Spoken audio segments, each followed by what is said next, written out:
Google Ads is something that's constantly overlooked by advertisers due to the fact that it can be a little bit complicated and in most cases just straight up overwhelming. But the truth is Google Ads can actually be very simple to learn. So in this video, I'm going to go with you step by step through the process of creating your own Google Ads campaigns. And I'm going to do this from start to finish all within 10 minutes. All right, so let's get started right away with the campaign setup. The first thing we're going to want to do is click create a campaign without a goals guidance. Now we're going to be setting up a search campaign, and then down here you're going to see the different actions that you can set up, and you can do an account goal action or you can do a campaign goal action. But generally, if you're wanting to get purchases, it's going to be purchases. If you're going for customers or leads, you'd set up a lead conversion action. So I already have purchases set up, so I'm going to leave that with my tag, and then we're going to go ahead and click continue. Now, once you get down here, you're going to have your campaign name, and the way that we're going to set up the campaign name is this exact structure. So here, this is how you would set it up if you were doing something along the lines of a service. So we have Tom's Dentist, that would be the service that we're providing. But if you're doing a product, we'd want to put the product name in here. It's going to be a cold campaign for the initial traffic, and it's going to be doing targeting based on traffic. And then we put our break-even ROAS, and this would be the same for a service. How much are you going to spend to acquire that customer lead? For a product, it's going to be how much are you going to spend to get that purchase. So let's say our break-even ROAS is 1.5. We're going to go ahead and click continue.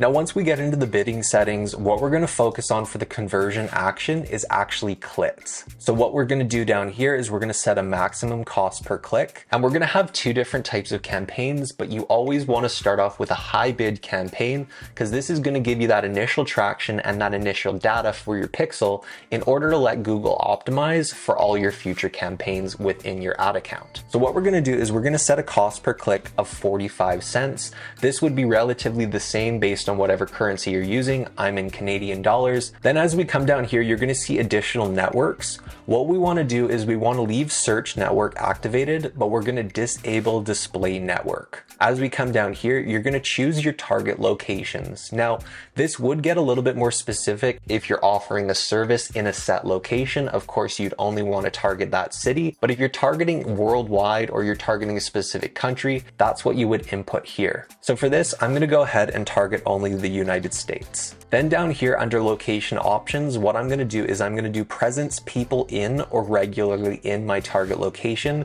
and then I'm going to exclude people with presence in your exclude locations. So we're going to have those two set up that way. And then down for audience segmentation, we're not going to do anything within this. So down under more settings, you're going to see all of this different information. This one, you can leave it how it is. For start date, you of course would pick the date when you want your campaign to start. For ad schedule, we're going to leave it as all day. You can do segmentation later on once you have more data. Campaign URL, just leave it how it is, and dynamic search ads, just leave that how it is too. Then we're going to go ahead and click next. Now we get into the keywords and ad setup section. So this is where we're going to be choosing the keywords that we actually want to target for all of our advertising ad groups. But in certain cases, we're also targeting certain phrases that have that keyword in it as well. So let's say we're working with that product, a hair straightener. In here, we'd want to put in hair straightener. And then down here, you're going to see the different match types, like I mentioned, for these keywords. We want to expand out a little bit more and find keywords that we may not have even thought of. So the way that we're going to do that is we're going to target a keyword that we know would be product specific,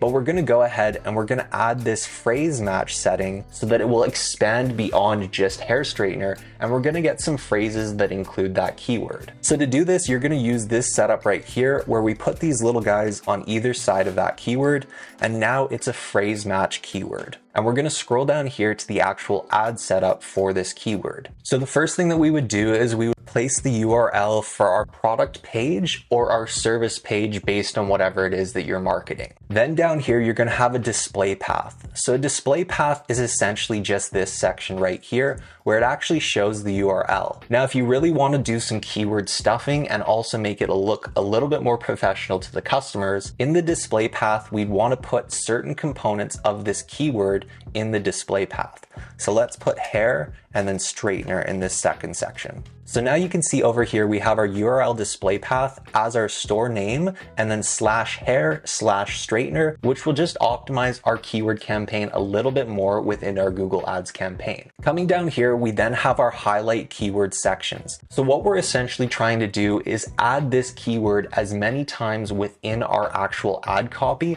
because this is going to make it rank better. So to give you an idea of what this would look like, we have this right here. So we have our keyword right there, so hair straightener, and then we have something that highlights a product quality. So it's a no frizz hair straightener. You would do the exact same with the service, giving some type of a quality that highlights why that service is better than other services. Then we have down here a special offer. I always like to include a special offer because it just gets people a little bit more interested.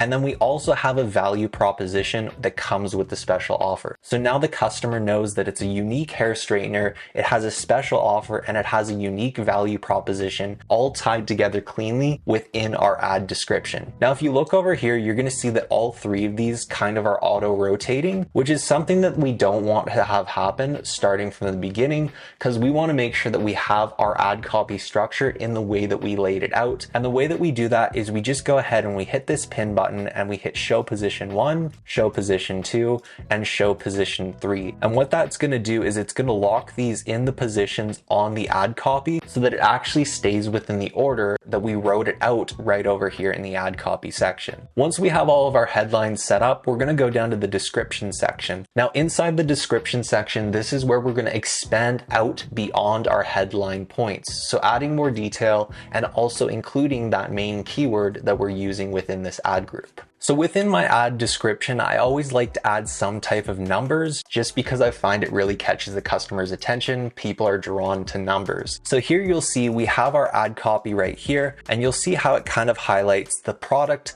description, but also highlights that keyword that we're working with within this ad group. So we have hair straightener right there, and then we have some supporting facts to do with why this hair straightener is better coming through here. And then down here, we have some kind of social proof. Even if it's not an accurate number, go ahead and include it. I may not have 2,300 happy customers, but it just looks like a good number, so I'm gonna go ahead and include that in my description. Now, once you have all this set up, you can go ahead and hit done. And what that's gonna do is it's gonna create that first ad group, which is gonna be using the hair straightener keyword. Now, up here in the ad group name, we're gonna wanna go ahead and title it based on what the keyword is that we're targeting. Once we have that all set up, you can go ahead and look down here and see your ad, make sure everything looks good, and then you can go ahead and click next. Now on to the next page, you're gonna get to a section called extensions, and we're gonna have several different types of extensions that we can add to our ad. Now when it comes to a service, you're probably gonna wanna add some type of an extension like this one right here that has a call extension. That's where you can add the phone number of your business, or you may wanna add a site link extension, just something directing them to like a discount page or something along the lines of that. But generally, when it comes to a product, we're going to want to do a site link extension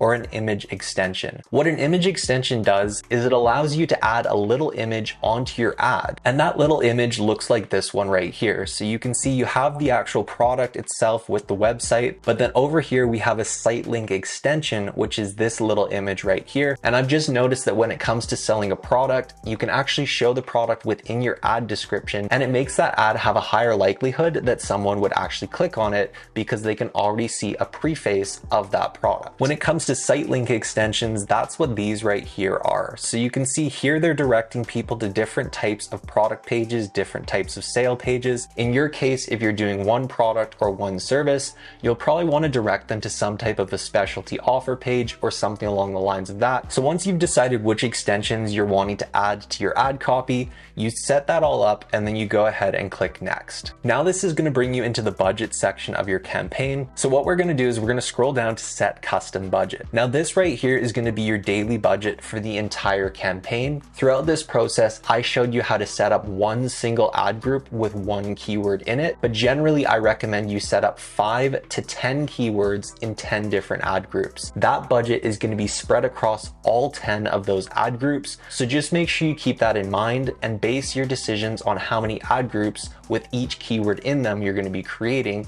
dependent upon your budget. Generally, if you have 5 to 10 keywords in 5 to 10 ad groups, you can set your budget at a minimum of $25 per day, but I would generally recommend starting at $25 to $50 per day. If everything looked good, you go ahead and you click next. Once we get to this stage, we can go through and look at the entire campaign setup. You just want to go through and make sure that everything looks good. Here you can see I only had one ad group set up with one keyword. You would probably have 5 to 10.